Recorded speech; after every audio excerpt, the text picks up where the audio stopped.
প্রিয় বাংলাদেশ, উপস্থিত প্রিয় মুরব্বীবর্গ, মঞ্চে উপস্থিত জাতীয় নেতৃবৃন্দ, আমার সামনে উপস্থিত প্রিয় ভাই ও বোনেরা এবং মিডিয়ার মাধ্যমে সমগ্র বাংলাদেশ থেকে যারা দেখছেন এই অনুষ্ঠান, প্রিয় ভাই বোনেরা, প্রিয় মা বোনেরা, আসসালামু আলাইকুম। প্রিয় ভাই বোনেরা, আজ প্রথমেই আমি রব্বুল আলামিনের দরবারে হাজারো লক্ষ কোটি শুকরিয়া জানাতে চাই। রব্বুল আলামিনের অশেষ রহমতে আজ আমি আমার প্রিয় মাতৃভূমিতে ফিরে আসতে পেরেছি আপনাদের দোয়ায়, আপনাদের মাঝে। প্রিয় ভাই বোনেরা, আমাদের এই প্রিয় মাতৃভূমি 1971 সালে লাখো শহীদের রক্তের বিনিময়ে অর্জিত হয়েছিল।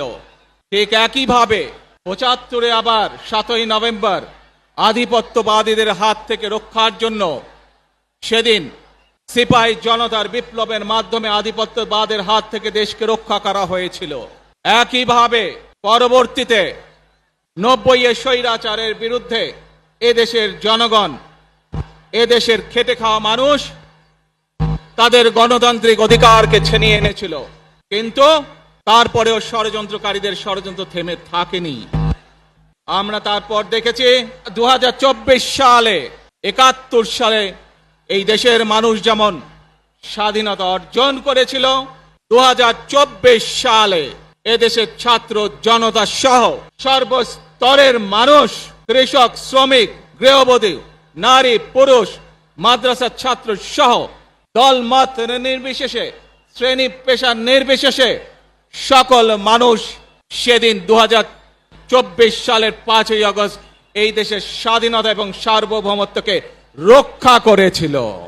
প্রিয় ভাই বোনেরা, আজ বাংলাদেশের মানুষ কথা বলার অধিকার ফিরে পেতে চায়, তারা তাদের গণতান্ত্রিক অধিকার ফিরে পেতে চায়।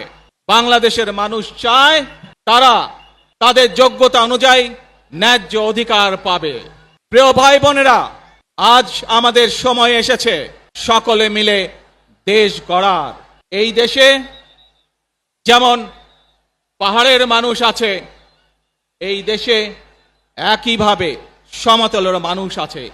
এই দেশে মুসলমান, বৌদ্ধ, খ্রিস্টান, হিন্দু সহ বিভিন্ন ধর্মের মানুষ বসবাস করে। আমরা চাই সকলে মিলে এমন একটি বাংলাদেশ গড়ে তুলব আমরা, যেই বাংলাদেশের স্বপ্ন একজন মা দেখেন, অর্থাৎ একটি নিরাপদ বাংলাদেশ আমরা গড়ে তুলতে চাই। যে বাংলাদেশে একজন নারী, একজন পুরুষ, একজন শিশু যেই হোক না কেন নিরাপদে ঘর থেকে বের হলে নিরাপদে ইনশাআল্লাহ ঘরে আবার ফিরে আসতে পারে। প্রিয় ভাই বোনেরা, এই দেশের জনসংখ্যার অর্ধেক নারী, 4 কোটিরও বেশি তরুণ প্রজন্মের সদস্য, 5 কোটির মতন শিশু, 40 লক্ষের মতন প্রতিবন্ধী মানুষ রয়েছেন, কয়েক কোটি কৃষক, শ্রমিক রয়েছেন। এই মানুষগুলোর একটি প্রত্যাশা আছে এই রাষ্ট্রের কাছে, এই মানুষগুলোর একটি আকাঙ্ক্ষা আছে এই দেশের কাছে। আজ আমরা সকলে যদি ঐক্যবদ্ধ হই, আজ আমরা যদি সকলে প্রতিজ্ঞাবদ্ধ হই, তাহলে আমরা এই লক্ষ কোটি মানুষের সেই প্রত্যাশাগুলো পূরণ করতে পারি ইনশাআল্লাহ। প্রিয় ভাই বোনেরা, 71 সালে আমাদের শহীদরা নিজের জীবন উৎসর্গ করেছিলেন এই রকম একটি বাংলাদেশ গঠনের জন্য। বিগত 15 বছর স্বৈরাচারের বিরুদ্ধে শত শত হাজারো গুম খুনের শিকার হয়েছে। শুধু রাজনৈতিক দলের সদস্য নয়, নিরীহ মানুষের প্রতিবাদ করতে গিয়ে অত্যাচার, নির্যাতনের শিকার হয়েছে, জীবন দিয়েছে। 2024 সাল মাত্র সেদিনের ঘটনা। কিভাবে আমরা দেখেছি আমাদের তরুণ প্রজন্মের সদস্যরা কিভাবে নিজের জীবন উৎসর্গ করেছে দেশের এই স্বাধীনতা এবং সার্বভৌমত্বকে রক্ষা করার জন্য। প্রিয় ভাই বোনেরা, কয়েকদিন আগে এই বাংলাদেশের 24-এর আন্দোলনের এক সাহসী প্রজন্মের এক সাহসী সদস্য ওসমান হাদিকে হত্যা করা হয়েছে, ওসমান হাদি শহীদ হয়েছে। প্রিয় ভাই বোনেরা, ওসমান হাদি চেয়েছিল এই দেশের মানুষের জন্য গণতন্ত্র প্রতিষ্ঠিত হোক, এই দেশের মানুষের গণতান্ত্রিক অধিকার প্রতিষ্ঠিত হোক, এই দেশের মানুষ তাদের গণতান্ত্রিক এবং অর্থনৈতিক অধিকার ফিরে পাক। আজ 24-এর আন্দোলনে যারা শহীদ হয়েছেন, ওসমান হাদি সহ 71-এ যারা শহীদ হয়েছেন, বিগত স্বৈরাচারের সময় বিভিন্নভাবে খুন গুমের শিকার হয়েছেন, এই মানুষগুলোর রক্তের ঋণ যদি শোধ করতে হয়, আসুন আমরা আমাদের সেই প্রত্যাশিত বাংলাদেশ গড়ে তুলব, যেখানে আমরা সকলে মিলে কাজ করব, যেখানে আমরা সকলে মিলে আমাদের প্রত্যাশিত বাংলাদেশকে গড়ে তুলব। প্রিয় ভাই বোনেরা, বিভিন্ন আধিপত্যবাদ শক্তির গুপ্তচরেরা বিভিন্নভাবে ষড়যন্ত্রে এখন লিপ্ত রয়েছে। আমাদেরকে ধৈর্যশীল হতে হবে, আমাদেরকে ধৈর্য ধারণ করতে হবে। বিশেষ করে তরুণ প্রজন্মের যে সদস্যরা আছেন, আপনারাই আগামী দিন দেশকে নেতৃত্ব দিবেন, দেশকে গড়ে তুলবেন। এই দায়িত্ব তরুণ প্রজন্মের সদস্যদেরকে আজ গ্রহণ করতে হবে, যাতে করে এই দেশকে আমরা সুন্দরভাবে গড়ে তুলতে পারি। শক্ত ভিত্তির উপরে, গণতান্ত্রিক ভিত্তি, শক্তিশালী অর্থনৈতিক ভিত্তির উপরে যাতে এই দেশকে আমরা গড়ে তুলতে পারি। প্রিয় ভাই বোনেরা, আমার সাথে আজকে মঞ্চে এখানে বহু জাতীয় নেতৃবৃন্দ বসে আছেন। আসুন আজকে আমরা দুহাত তুলে আল্লাহর দরবারে দোয়া করে আল্লাহর রহমত আমরা চাই। যে সকল জাতীয় নেতৃবৃন্দ এই মঞ্চে আছেন, মঞ্চের বাইরে যে সকল জাতীয় আরো নেতৃবৃন্দ আছেন, আমরা সকলে মিলে এই দেশকে নেতৃত্ব দিয়ে আমাদের বাংলাদেশের জনগণের প্রত্যাশিত সেই বাংলাদেশকে আমরা গড়ে তুলতে চাই। আমাদেরকে যে কোনো মূল্যে আমাদেরকে এই দেশের শান্তি শৃঙ্খলা রক্ষা করতে হবে। যে কোনো উস্কানির মুখে আমাদেরকে ধীর শান্ত থাকতে হবে। প্রিয় ভাই বোনেরা, আমরা দেশের শান্তি চাই, আমরা দেশের শান্তি চাই, আমরা দেশের শান্তি চাই। প্রিয় ভাই বোনেরা, মার্টিন লুথার কিং নাম শুনেছেন না আপনারা? নাম শুনেছেন তো আপনারা? মার্টিন লুথার কিং, তার একটি বিখ্যাত ডায়লগ আছে, আই হ্যাভ এ ড্রিম। আজ এই বাংলাদেশের মাটিতে দাঁড়িয়ে আপনাদের সকলের সামনে আমি বলতে চাই, বাংলাদেশ জাতীয়তাবাদী দলের একজন সদস্য হিসাবে আপনাদের সামনে আমি বলতে চাই, I have a plan for the people of my country, for my country. আজ এই পরিকল্পনা দেশের মানুষের স্বার্থে, দেশের উন্নয়নের জন্য, দেশের মানুষের ভাগ্যের পরিবর্তনের জন্য যদি সেই প্ল্যান, সেই কার্যক্রম, সেই পরিকল্পনাকে বাস্তবায়ন করতে হয়, প্রিয় ভাই বোনেরা, এই জনসমুদ্রে যত মানুষ উপস্থিত আছেন, এই সারা বাংলাদেশে গণতন্ত্রের শক্তি যত মানুষ উপস্থিত আছেন, প্রত্যেকটি মানুষের সহযোগিতা আমার লাগবে। প্রত্যেকটি মানুষের সহযোগিতা আমাদের লাগবে।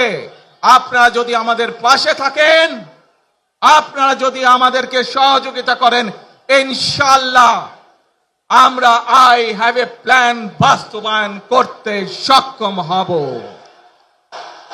আসুন আমরা আল্লাহ রব্বুল আলামিনের দরবারে হাত তুলে প্রার্থনা করি, আমরা যেন, হে রব্বুল আলামিন, হে একমাত্র মালিক, হে একমাত্র পরওয়ারদিগার, হে একমাত্র রহমত দানকারী, হে একমাত্র সাহায্যকারী,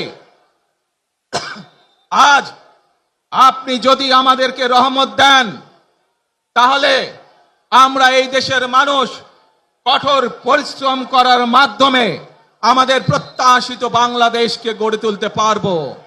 আজ যদি আল্লাহর রহমত এই দেশ এবং এই দেশের মানুষের পক্ষে থাকে, আল্লাহর সাহায্য, আল্লাহর দয়া এই দেশের মানুষের উপরে, এই দেশের উপরে থাকে, ইনশাআল্লাহ আমরা আমাদের প্রত্যাশিত বাংলাদেশ গড়ে তুলতে সক্ষম হব।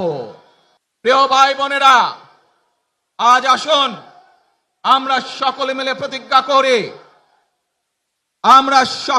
প্রতিজ্ঞা করি যে ইনশাআল্লাহ আগামী দিনে দেশ পরিচালনার দায়িত্বে যারা আসবে, আমরা সকলে নবী করিম সাল্লাল্লাহু আলাইহি সাল্লামের যে ন্যায়পরায়ণতা, সেই ন্যায়পরায়ণতার আলোকে আমরা দেশ পরিচালনার সর্বোচ্চ চেষ্টা করব। প্রিয় ভাই বোনেরা, আজ আপনারা জানেন এখান থেকে আমি আমার মা দেশনেত্রী খালেদা জিয়ার কাছে যাব। একটি মানুষ, যে মানুষটি এই দেশের মাটি, এই দেশের মানুষকে নিজের জীবনের থেকেও বেশি ভালোবেসেছেন। নতুন লাক্স, যা ত্বককে করে কোমল আর দেয় ব্রাইট গ্লো। ট্রাই করো লাক্স। তার সাথে কি হয়েছে আপনারা প্রত্যেকটি মানুষ সে সম্পর্কে অবগত আছেন। সন্তান হিসাবে আপনাদের কাছে আমি চাইবো, আজ আল্লাহর দরবারে আপনারা দোয়া করবেন যাতে আল্লাহ ওনাকে তৌফিক দেন, উনি যাতে সুস্থ হতে পারেন। প্রিয় ভাই বোনেরা, সন্তান হিসাবে আমার মন আমার মায়ের বিছানার পাশে পড়ে আছে সেই হাসপাতালের ঘরে, কিন্তু সেই মানুষটি